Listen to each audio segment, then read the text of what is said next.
Um homem poderoso, influente, um líder espiritual e conselheiro de políticos gaúchos como Borges de Medeiros. De Benim, um pequeno país africano, até Porto Alegre, no Rio Grande do Sul, o príncipe negro traçou uma história cheia de religiosidade e mistério. Uma história extraordinária.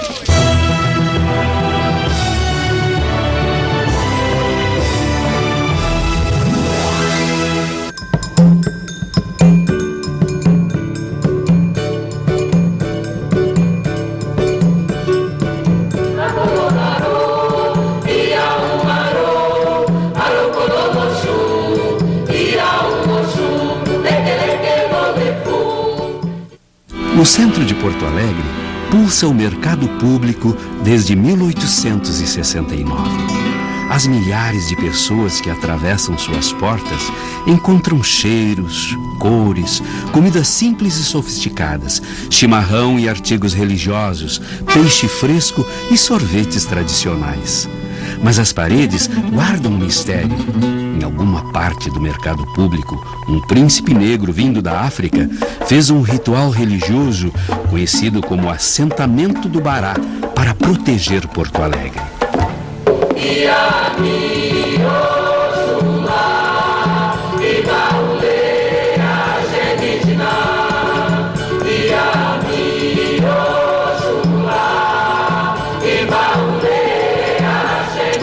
A invasão inglesa em 1897 força um grande número de nobres africanos a saírem de Benim e procurarem refúgio em outras regiões da África. São João Batista de Ajudá, um porto não muito distante do reino de Benim, foi o local escolhido pelo príncipe negro para permanecer durante aqueles tempos conturbados. Lá ele morou durante 2 meses. Custódio Joaquim Almeida, nome adotado no porto de Ajudá. Na cidade natal dele, Benim, o nome dele é Uzonlele Okezie Erupé, foi um fervoroso opositor britânico. Existem muitas histórias em relação à saída do príncipe de Benim. Uma das histórias que mais pesquisadas, com documentação, é que ele sai de Benim. Por quê? Com a invasão britânica, ele ficou preocupadíssimo com a escravidão do seu povo, que os ingleses iriam escravizar o seu povo. Então ele sai expulso, porque o seu governo o seu reinado foi extremamente violento, né, contra os ingleses. Em 2 de setembro de 1898, o príncipe negro finalmente pisa em solo brasileiro na Bahia. Bahia ele permanece por um tempo e vai para o Rio de Janeiro, onde fica cerca de 2 meses aproximadamente.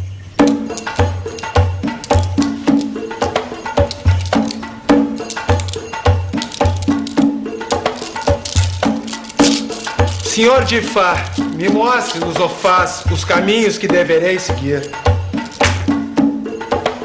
O príncipe Custódio tinha o costume de consultar os orixás sobre o seu destino. Antes de partir em viagem, ele sempre confirmava com as divindades o lugar para onde deveria seguir. Nós entendemos que a vinda do príncipe aqui, principalmente para o Rio Grande do Sul, ele veio em 1899 para cá e recebia um subsídio da Inglaterra, porque a Inglaterra terminou adquirindo aquela área próxima ali, a Costa do Ouro, na África, e houve alguma negociação, que não está bem clara para nós essa negociação, ao que parece teria ficado um irmão dele lá, mas houve alguma negociação, ele terminou então vindo para a América. Da Bahia, ele parte para o Rio de Janeiro e de lá, em 1899, embarca para o sul rumo ao porto de Rio Grande.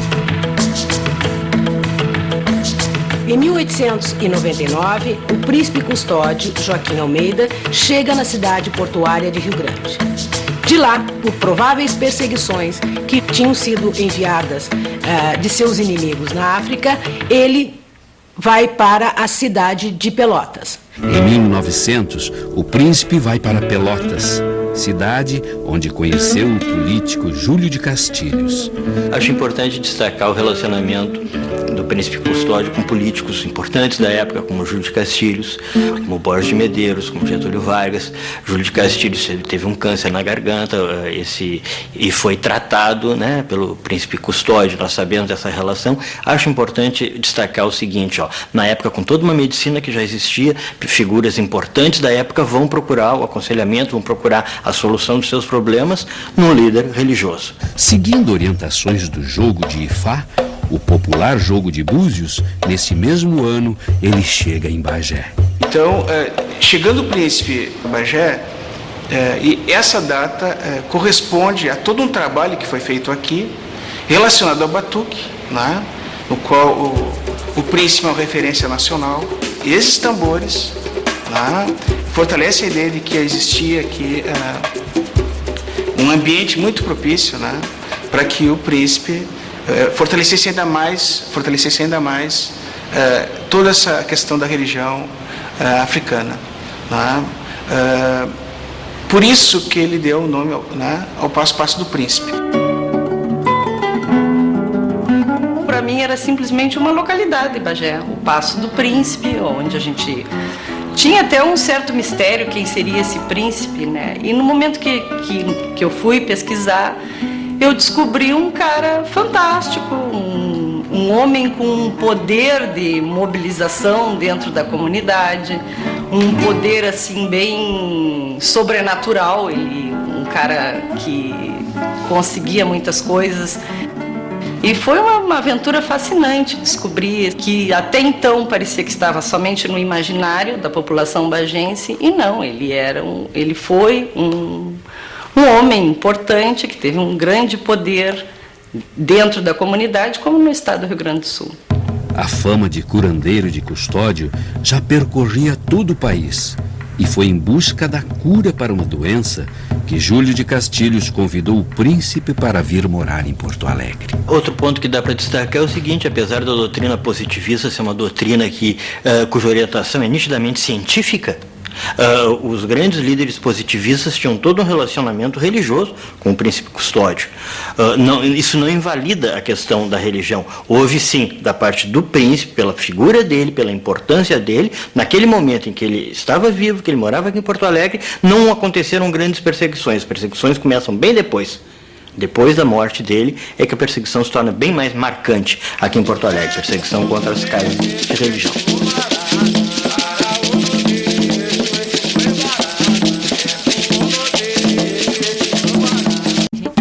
Com a aprovação dos orixás, Custódio de Almeida chega até Porto Alegre para nunca mais sair.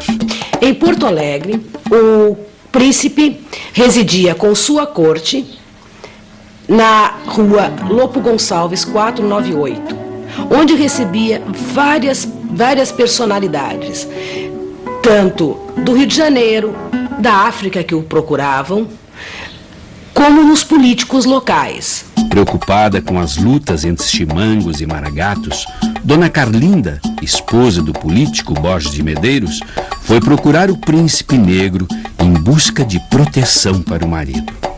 O poder da religião africana praticada por Custódio Joaquim de Almeida encantava a alta sociedade da época e trazia à sua casa gente simples e visitas ilustres. Na casa do meu avô era muito frequentada e ele jamais fechava as portas para qualquer pessoa, tanto homem quanto mulheres. As mulheres ele caminhava geralmente para trabalhos domésticos, ou ficavam lá ou para ser curadas, que às vezes chegavam doentes, chegavam debilitadas, chegavam pessoas de toda a classe social.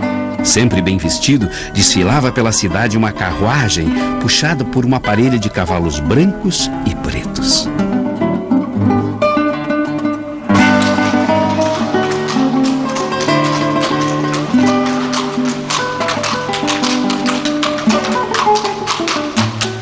Meu avô era proprietário de um aras, onde ele cuidava dos cavalos dele e de vários outros políticos importantes. Então, o que fazia ele? Quando chegava a época de treinar os cavalos, ele montava as carretas e a família toda, todo o povo ia junto, para os cavalos treinarem no mar, marcharem no mar. Né? Então, levava uma semana de carreta. E era uma festa. O mercado público na época do Príncipe era muito movimentado. Inclusive, para resguardo, foi sentado um bará. E este bará, como todo mundo pensa, ele não está no centro. O assentamento do bará é o santo principal da religião, tá? Que se senta quando vai se fazer um trabalho, um serviço para as pessoas. Para destrancar os caminhos, para desamarrar, para as coisas se tornarem mais favoráveis às pessoas que têm sacrifício da vida. Bará é um orixá. Orixá é um deus da cultura africana trazido ao Brasil pelos escravos. Porteiro dos orixás, o bará é considerado o mais humano de todos eles. É o senhor dos caminhos e das encruzilhadas. Uma entidade que transita entre a bondade e a maldade. Ele é o guardião das casas, das cidades e das pessoas. É erótico, alegre e sensual. Não tem nenhuma ligação com o demônio, como popularmente se costuma achar, mas pode ficar furioso se não receber uma oferenda prometida. O bará gosta de farofa e óleo de dendê. Sua cor é o vermelho e seu dia da semana é a segunda-feira. Também chamado de menino, ele é saudado com a expressão africana alupo. Bará é o santo que trabalha por bem. Não é que nem o povo diz que é Exu. Não. Se souber trabalhar com ele, ele trabalha só por bem. Certo? O pai Bará, que é o dono dos cruzeiros, que sem ele a gente não faz nada.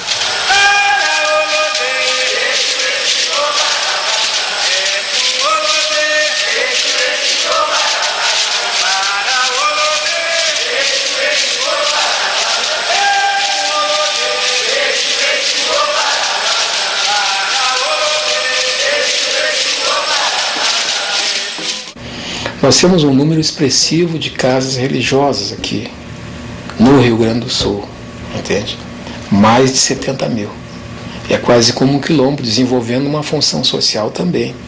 Mais de um século após a chegada do Príncipe Negro em Porto Alegre, aqueles que praticam a religião africana, após um ritual religioso, seguem em direção ao mercado público para cumprimentar, agradecer e, principalmente, homenagear o bará que lá foi assentado por Custódio Joaquim de Almeida.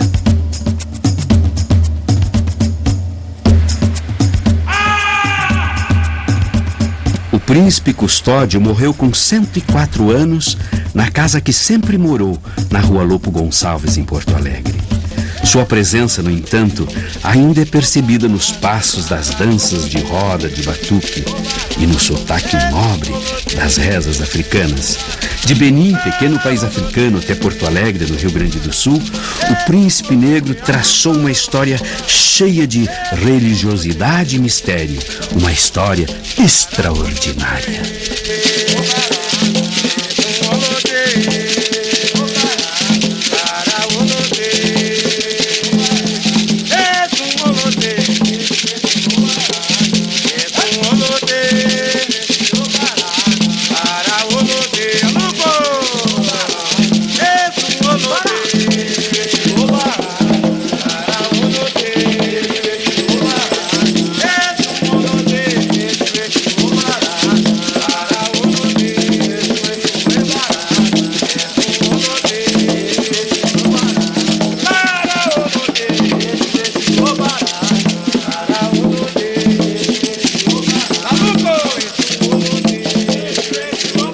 Príncipe Custódio, meu bisavô, é um legado, é mais uma história, mais um capítulo do Rio Grande. Para mim, é vivenciar. Eu me lembro que, desde ter idade, a mãe era chamada no colégio para saber que história é essa de a senhora é uma princesa e seu filho diz que é príncipe. Acho que ele está ficando louco, olha. Resuma, a senhora precisa arranjar um psicólogo para ele. Isso foi, eu cresci escutando isso, eu vivenciei escutando isso, mas não deixei que as coisas se abatessem, porque isso faz parte da minha cidadania, tia.